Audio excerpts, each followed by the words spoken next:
tried to stab me because I didn't want to give him oral sex. What kind of mental health issues you have?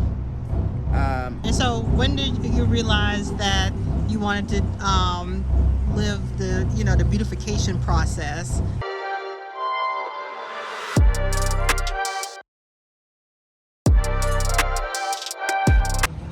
Hey, this is Ask Pharmacist Tish, and I'm here in the beautiful city of Charlotte, North Carolina. And who is this beauty I'm talking with right now? This is Evan. Evan, nice to meet you. You too. First of all, your eyelashes are bomb, your lips are popping. I love your highlighted you. face. I mean, You. so either way, so are you born and raised in Charlotte? I'm from Union County, Union County. How far is that from here? 45 minutes away from Charlotte. All right, so tell me about your childhood. Your childhood was good and everything? Yeah, it was okay. I mean, I had some ups and downs. Like what? Like what kind of ups and downs? I was raped. I was molested. Almost suicidal, but it didn't go that far. Well, who you raped and molested by? One of my neighbors, where I used to stay at, when I moved up here to Charlotte. All right, so we had to take a brief intermission. So let me ask you this real quick. So I noticed the Cricket people are out here for the phones. So that's like really cool. So what is that about? They like It's free government. Like, say if you get SSI, food stamps, or Medicaid, then you'll be able to get like a free phone and you don't have to pay. You get like 45 gigabytes of data. Okay. And you get it every month, so. Right. And unlimited calls and stuff like that? Unlimited calls, unlimited texts. Oh, that is wonderful. I mean, good grief. So, I mean, look like the community is really taken care of. I mean, a free phone. They also been giving out free tablets too, same way. No way. They give out tablets too? But all right, so back to you. All right, so you were saying as your childhood, you say your neighbor was taking advantage of you sexually. And how old were you? I was 15 or 16. Oh, you were definitely old enough to definitely know what was going on, unfortunately. Yeah. Really? But who was it? Was like a man, a woman, or who was it? It was a man. He wasn't also after me. He was also after my neighbor and one of my friends too. So happy my friend girl, she didn't go with the flow. But he had caught me and my other friend got over and wanted us to come play basketball. Well, I had a basketball court where I used to stay at in front of my house. We were supposed to play basketball, but that didn't work out, and he called us over there to his house. I don't know what he was calling us over there for. Okay. So happened that he was like, I'll give y'all some money or whatever if y'all do this or do that. My friend got walked out, and I was trying to walk out behind him, but before I could walk out behind him, he had stopped me before I got to the door, so I couldn't go out, and he had pushed me on the chair and tried to force me to give him head, which I didn't want to. Right. And I'm sorry, how old was he again? I think I was young. I'm talking about him. How old was he? He was what, about 19, 20. So he tried to make it seem like he wanted to play basketball, and then he wanted to pay y'all, and then he just ended up doing what now to you? Like try to force me to. Yeah, do oral sex. Yeah. Which I told him I didn't want to do it. So he had pulled a knife out on me, tried to stab me because I didn't want to give him oral sex. And how did you get out of that situation? What ended up happening? I had to take my hand and try to choke him so he could get off of me, but he followed me outside and then threw me on the ground and tried to wrestle with me on the ground. And some reason my crazy self wrote a note, which I shouldn't. I don't know why I did it, but that's what happened. You wrote a note? Yeah. Saying what? What do you mean? I don't know what I had said, but I knew I had wrote a note, and it didn't really turn out good. They was like, why you didn't press charges on him or anything like that. Who said that? My mom and them. I was like, I didn't know at the time, so. So, but you say he ended up raping you though? Yeah. So after that instant, how did that happen?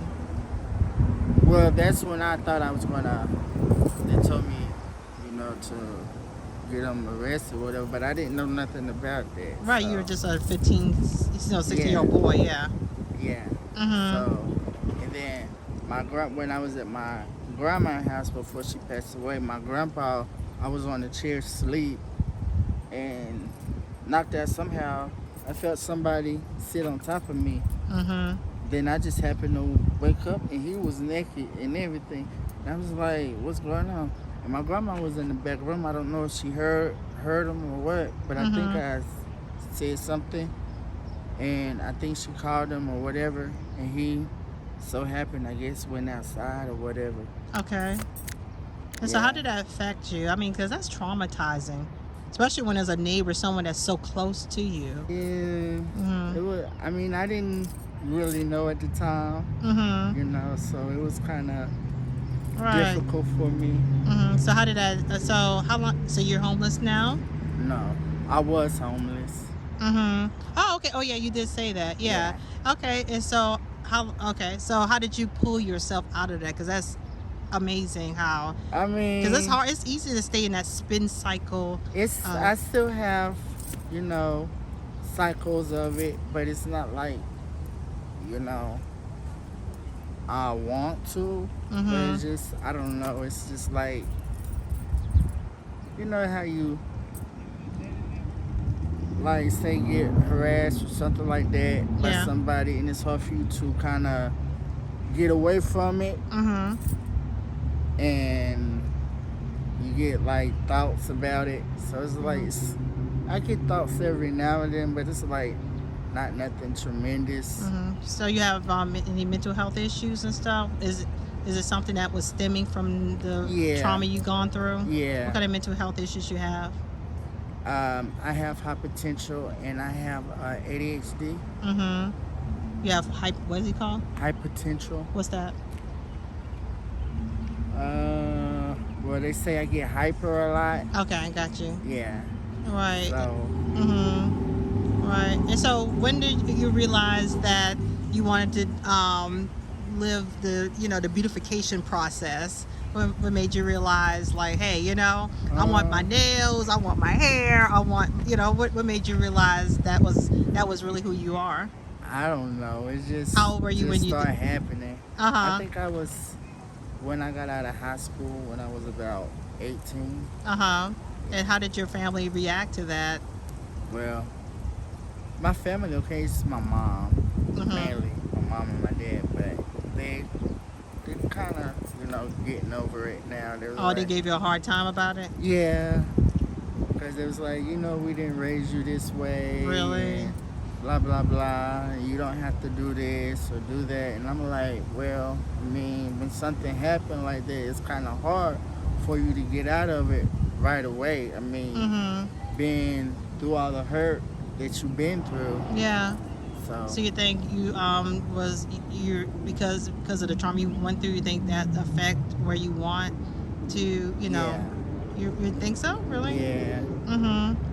Wow. So you said at some point you were suicidal and stuff like that? Yeah. Why? How old were you when you went through that? It was around the same time. And how do you pull yourself out of that and keep going? I try not to think of it. I just, Have you talked to anyone about this to get help? I have, but it's like if I talk to someone, some people understand, but some people don't understand because they feel like, oh, you're still not supposed to, which I already know, but I mean. What do you know? What is it you're not supposed to what? Yeah, you know how like they throw the Bible in there and all that stuff, like, I don't know it. I've been going to church all my life, so it's like, I mean. You think you're doing something wrong?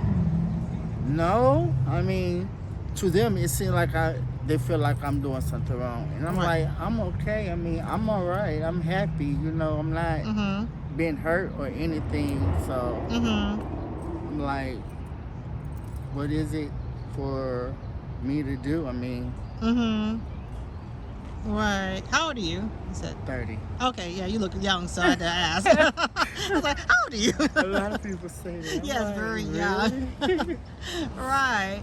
Yeah, so you just gone through so much. So what kind of job do you work now? Well, I don't work right now Well, how did you get housing and stuff? because I'm disabled. I have well, a lot of people have been going back and forth with disability. They're saying Really? that I'm not disabled, which I am because I'm a diabetic and take insulin and punch pills. How long you been diabetic? For almost 6 years now. Oh, really? How did you find out you had diabetes? When I went to Job Corps, Okay. that was in 2016, 15. Okay. All right. And so, did you like pass out or something? I got real sick because I was eating a processed food that they have, and it built up. Right. And then I didn't know that processed food is bad for you at the time when I was eating it. So Right. So let me ask you this: how was it being homeless and having diabetes? Were you diabetic and homeless at one point? Well, if you need insulin and stuff, how did you do that without always being in a diabetic coma? Well, it was difficult, but I managed it. Okay. Yeah. So you somehow got medicine and stuff like that? I would go to the urban ministry and get food and take my shower and whatever I needed to do. And like when they had like the rooms in the inn, I would go there. You know. So let me ask you this: so when you were homeless, and with where did you stay? Like because you identify more for being a woman, right? Yeah. But they probably want to identify you as a man. Yeah. So where do you stay in a case like that? I went to the shelter one time, the men's shelter. When I seen what was going on in there, I was like, no, I don't. What was going on at the men's shelter for you not to want to stay? They would go in the bathroom and have sex and stuff like that. Oh, okay. And bathroom would just look a mess. I heard that's what someone said. They said it was like crap, literally crap everywhere. Yeah. A lot of tissue paper all over the floor with poo boo. Yeah. A lot of pushing up on you for sexual advances. Yeah. And so where did you stay then? I was at the transit. I was sleeping under the little shed that they have where the little terminal where the buses come in. Right. Yeah. Okay. So what do you need, or what do you think the homeless community, needs to become, to a point where you can get housing and stuff like that? Because you made it out, right? Yeah. I found out a program that I can go through, and it's been working ever since I've been and what did you have to do that program? I'm in the program that's called Circle of Life. Okay. And they do like physical therapy. You have to go to like physical therapy. Okay. See a psychologist and all that. Go to their different meetings that they have.